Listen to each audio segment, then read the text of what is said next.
Hey everyone, wanted to make a video about something near and dear to my heart, and that is what I learned when I learned Chinese. Yes, I am walking my dog.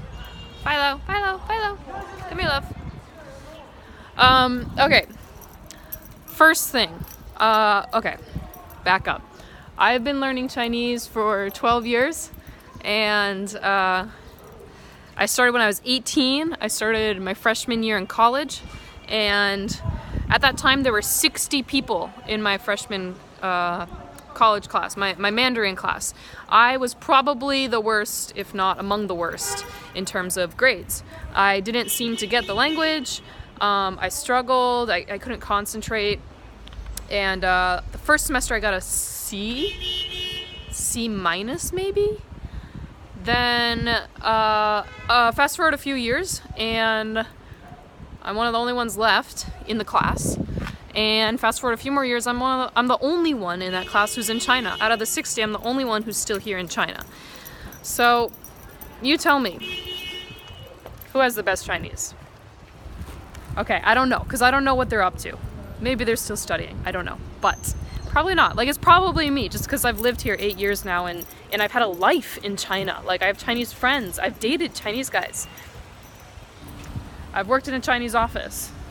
So, the point there is lesson number one. I think you can do anything you put your mind to, and I know that's super cliche, but with Chinese, that just proved to be so true. When I started, a lot of people, not a lot, but like some people were saying like, white people can't actually learn Chinese. Or not white people, they said white people because I'm white, but they meant like non-Chinese people. They're like, oh, it's too hard. It's not too goddamn hard. I mean, it was hard at first. It was. Obviously, I got bad grades, but... Hey, Songhua! This is my doggy's friend, right there. Yeah. His name is Pine Nut. Hey, hi. Yeah, anyway, I found that lesson again and again in my life so far. Such as with Frisbee, I'm not naturally the tallest person or the fastest person, but I work out. And I've taken the time to learn some skills, and so now, like, you know, I'm not the best Frisbee player in the world, but like I'm a lot more competitive than I used to be. And guess what? All my old teammates dropped off. They're not playing anymore. They're doing other stuff. So like, you know, what does it matter if you're naturally not the best? Like, you can get better at stuff. And there's other examples, but I'll move on to point number 2, which is that a lot of language, if not most of language, is expressed through non-words, non-verbal communication. So facial expression, tone of voice, and oh, here's another doggy. And yeah, just body language. So as an example, if I were trying to teach you some Chinese, and I was teaching you what I learned from books. I had learned to say 不是 不会. I'd be like, that means it's not. It cannot. But if I had lived in China, which I have, and I had Chinese friends, which I had, and just knew freaking Chinese people and saw how they express themselves, I wouldn't say that. I'd say 不是吧不会的. Which is the way that they express it. That's the more common tone that they use in their voice when saying that. Like, it can't be. No way. So it makes a lot more sense, and when I'm speaking to a Chinese person and I adopt that same overall tone that they use, they respond much more positively and with much more energy. So it's a much more real communication. So that's point number 2. Which I learned from learning Mandarin, is that most communication is done through expression, tone of voice, like body and face communication. So words are words, they're important, but they're definitely not everything. Number 3. Okay, this one's a little philosophical.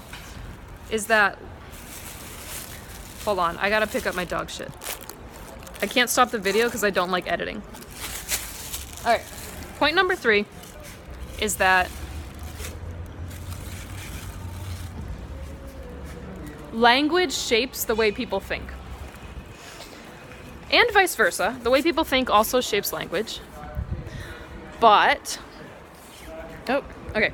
But yeah, there's a theory, I think it begins with a W. It's like some white guy's theory, and his name is W, like Watson or whatever. So anyway, this guy's theory is that language shapes thought. And the point there is that if, my dog is shitting again. Oh God, I don't have another bag. Let's go. Just walk away. Yeah, the point there is that if you do not have a language, if you are deaf, dumb, mute, whatever, you won't be able to have sophisticated thoughts. Now, I don't know about that. That's hotly contended.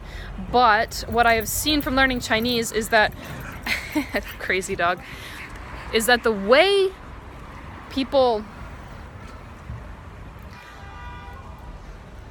that people think is shaped by the language. For instance, the word in Chinese for patient, like a patient at a hospital, is 病人, sick person.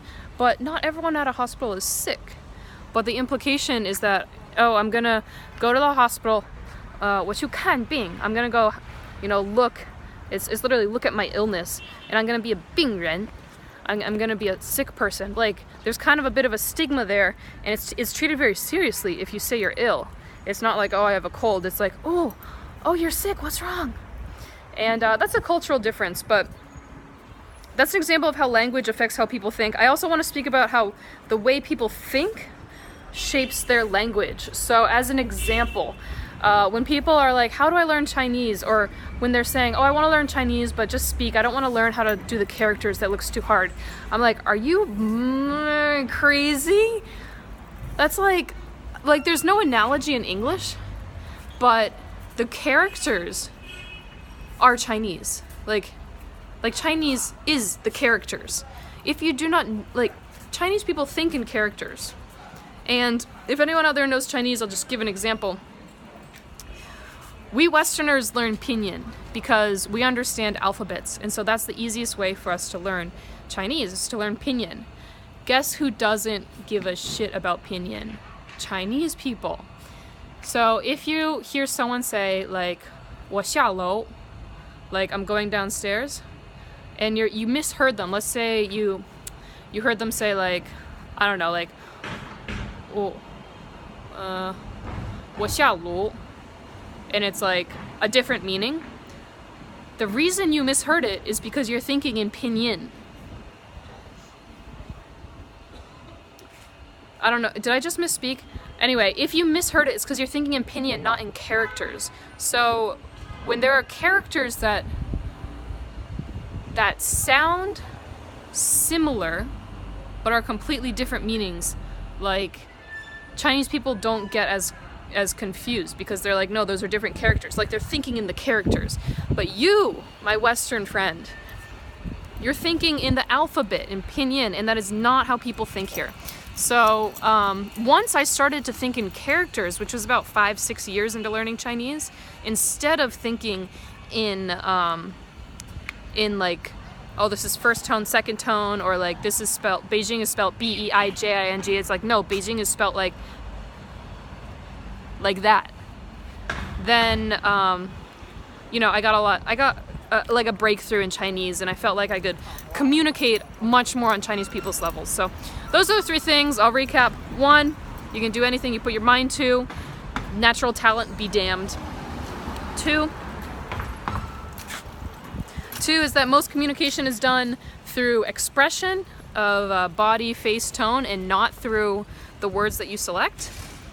And 3 is that, let me put it this way, there's a distinct and important connection between the way people think and the language that they use. All right, I have a lot more I can say about all that, but it's been 10 minutes, so peace.